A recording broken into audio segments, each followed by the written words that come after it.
We recently spent a significant amount of time at Yellowstone Park. The park is located partially in Wyoming and Montana, and so we had a great time there, so we're going to show you that in this week's video.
Today we are going from Island Park, Idaho, where the RV ground is we're staying at. Very nice park there, Valley View RV Park.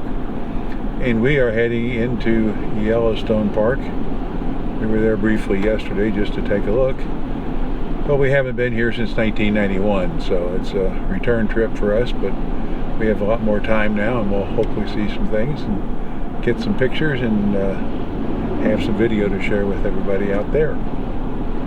Yes, I remembered well about the geyser area, but the other areas of the park I really did not have a memory of. I don't know if we didn't go there or if I just don't remember. Well, our trip in 91 was a more typical, I think it was a 2-week vacation. I'm not sure. It was the first time we had rented a motorhome or driven a motorhome. And so we were living in Corpus Christi at the time. We went to Austin and rented a motorhome there. Spent the evening camped in their campground at the rental place where they explained everything to us. Then we took off. Lickety split up to Colorado. We drove almost nonstop up to Colorado and then kind of wandered our way up the Rocky Mountains, ending up at Yellowstone and then up into Glacier, and actually went into Canada for a day. But it was a much quicker trip than being full-time, retired, doing nothing but traveling around and enjoying grandkids on our travels and people we know and friends back in Texas when we get back there. But this part of our year is a travel part, so we're up in the upper Midwest, what you want to call it, upper mountain states, Montana, Wyoming. Actually, we're in 3 states at Yellowstone Park. We're staying in Idaho. Part of the park is in Montana and part of the park is in Wyoming. So you run back and forth between the borders of 3 fairly large states, but it's all a concentrated area. Yellowstone is the largest concentration of geothermal, I'm not sure what you call them, geothermal areas in the world. More of the, I think it's over half of all the geothermal artifacts that are visible on the surface of the earth are in the Yellowstone Park area. So it was the first national park created specifically to protect the geyser areas, the geothermal part of the park. And of course it is now a very popular park, millions of visitors a year. And we're just 2 of them up this week to have our chance to go see the geysers and hopefully some wildlife and take a few decent pictures. We're looking forward to it. One of the adventures we took, and Chris wasn't exactly thrilled about it, but there's a back road from behind the hotel in the park around to Mammoth Springs. It's an old wagon trail that used to be used to bring supplies in and out. There's a modern highway now that goes down through the valley, but we took the back way just because I like to do things like that. And we got some good pictures along the way, so you'll see that next.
One of the more interesting features we found in driving around was this huge rock, which you'll see in the pictures, and this little tiny stream of water bubbling out of the top.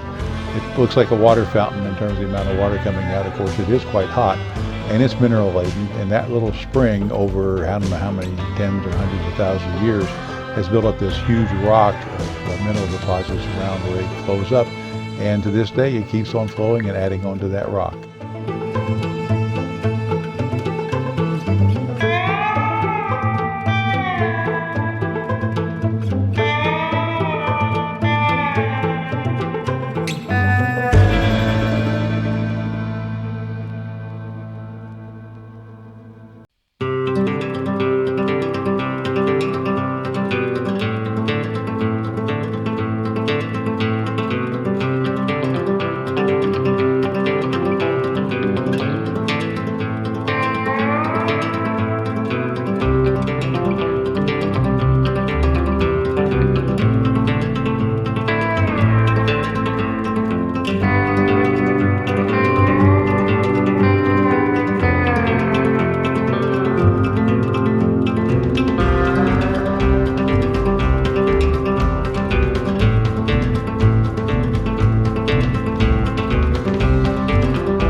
Mammoth Springs itself has this huge rock, which is in one of the pictures. It's remains of what was at one time a geyser, which just kept bubbling up mineral-laden water, and it built up this huge rock. You'll see a great amount of color on this particular formation. And one of the things I found out, because I always thought the color was from the minerals that were dissolved in the water and deposited, but actually this is a microorganism type of life that lives in the water. And some of these organisms in the park are very unusual in that they can live in boiling water or highly acidic water, things that would literally kill a human being if you jumped into the pool. So there are strange life forms around, and a lot of them are visible in the park, and they do lend a tremendous amount of color to some of the features.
One of the spectacular sights that you have to be willing to get up a little bit early in the morning, that's the sunrise that comes up over the valley at the lower falls of the Yellowstone River. And in the pictures, you'll see the reason it gets the name Yellowstone, because this canyon has not bright yellow, but a dull yellow walls all the way down. It's a fairly deep canyon and a fairly large waterfall. There are two falls. There's the lower falls and the upper falls. The morning pictures are from the lower falls, and you can see the sunrise as it comes over the mountain. And it was a spectacular sight. Of course, you had to be there at about 5:30 in the morning, along with 20 or 30 other photographers to try and get these pictures. Later on, we got in a position to take some pictures of the upper falls, and it's also a magnificent waterfall, but these are the two great falls that occur inside of the park on the Yellowstone River.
back in Yellowstone for another day. Plan is to do some of the geysers near Old Faithful and catch Old Faithful when it erupts sometime later on, and probably grab lunch at the lodge, assuming they have a restaurant. I'm sure they do. Yes. So one of the things that's attractive about this is that I know we toured this area. It's a boardwalk area. I've got pictures from 91 when we were here with our two girls when they were, of course, much younger in 91. So brings back some memories of a family vacation we had in Yellowstone a long time ago. It's kind of one of the reasons we're here, is to kind of relive some old memories. And I was here with my mom and dad many years ago, and so, well, I was not very old. I don't have too many memories. I remember a couple of things, so it's really fun to come back. Yeah, so you can relive history of the geology as well as relive family history. So great being here.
We are back for another afternoon in Yellowstone National Park. Our objective today is to head over to the falls of the Yellowstone. I was at the lower falls this morning for sunrise, and we're going back over this afternoon, so Chris can take a look at that, and so I can look at the upper falls, which I didn't realize was more or less in the same area for access until I went back to the RV and looked it up. So we're looking forward to that. The pictures Jim took this morning at sunrise were just gorgeous. And so I'm really looking forward to the view myself, and both the upper and the lower falls.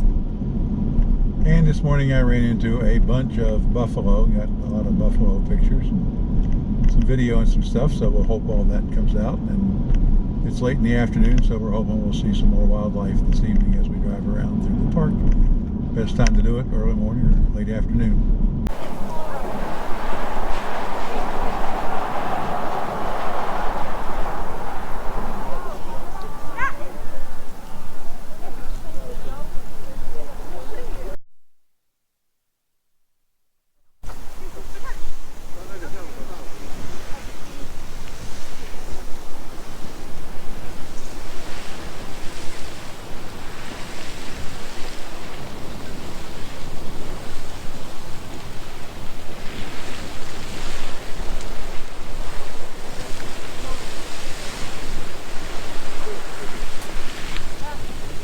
Okay, go ahead. Go ahead.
So we're in the middle of the melting pot stuff, and it's interesting seeing all the hot water just bubbling up out of the ground, the steam, the colors. The colors in the ground in a lot of cases are caused by bacteria and other organisms that grow in rather strange conditions in this part of the world.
Okay, we spent an exciting afternoon watching Old Faithful pop its cork. It was interesting, and along with about 5,000 or 10,000, no, not that many, but quite a few of our closest friends were out there watching. So that was a lot of fun. We stopped now in West Yellowstone. We are in front of the historic soda fountain, Eagles Curios shop. I'll turn the camera around in a second and do a video of the front. But we're here to check out ice cream, right? Yes. Can never go wrong with ice cream. Especially after a long day of walking through parking lots trying to find where the inn was where we could have lunch. But worked out to be a pretty good day, so we're having fun and heading back to the RV at this point.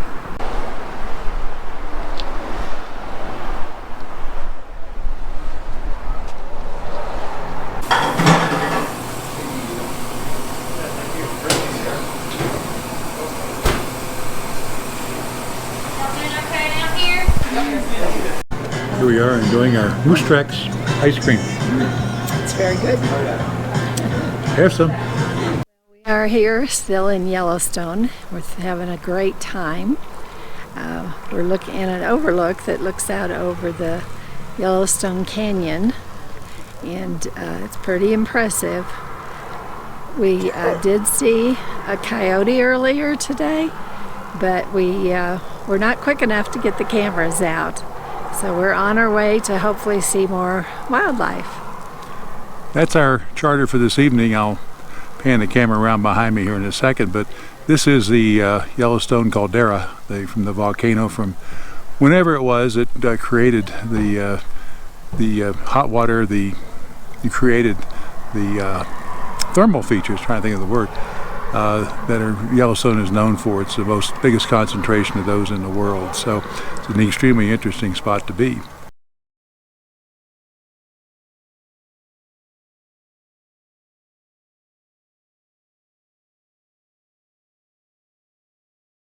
Well, that's what makes Yellowstone Yellowstone out there, and it's a fabulous place to visit, and we're now off to find more wildlife up in the Lamar Valley, we hope.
One of the really spectacular sights in Yellowstone Park is Prismatic Springs.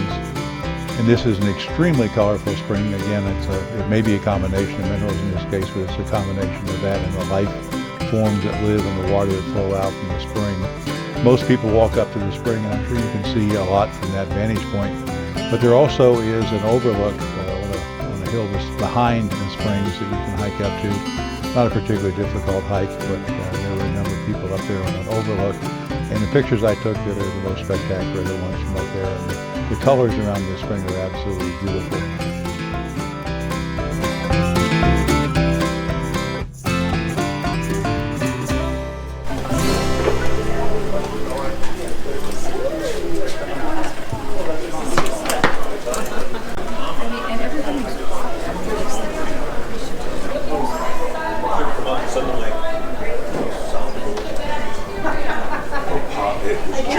James is the best you could do. Says, what course you didn't know? The branches are sticking out in all directions, sometimes even upside down. Then flex this out here, they brought it back here and laid it out, matched it up, and used it to decorate throughout the building. Our actual construction on this building started in June of 1903. For the summer of 1903, men worked hard to get the roof on the building before winter hit. But the hotel company wanted it finished and open. We only had about 50 carpenters involved in our construction. 50. This was a relatively small group of men pushing very hard to get it done that fast. This was built by a private company led by a Montana businessman.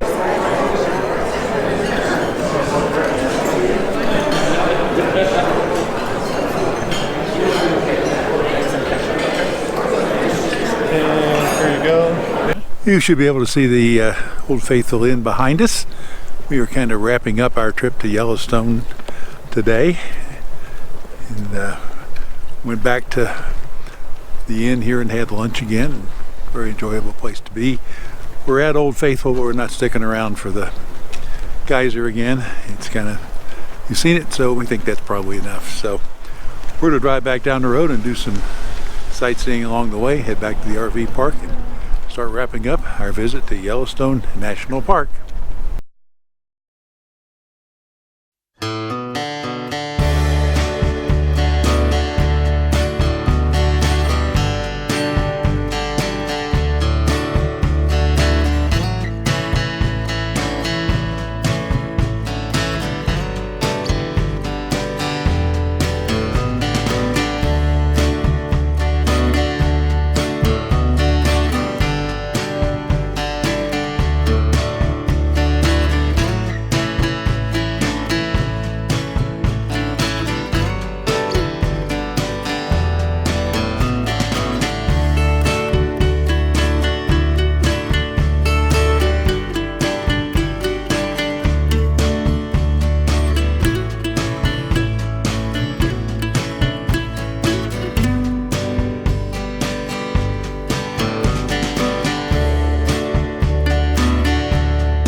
Thanks for joining us for this visit to Yellowstone Park.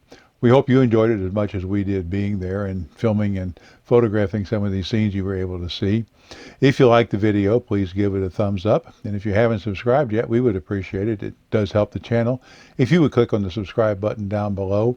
And then if you want to be notified when we post a new video, click on the bell icon, and that'll take care of notifying you when we post our next video. We hope you'll join us as we travel the highways and byways of America and have a good time doing that. In the meantime, remember, as I always say, keep her between the ditches as you drive.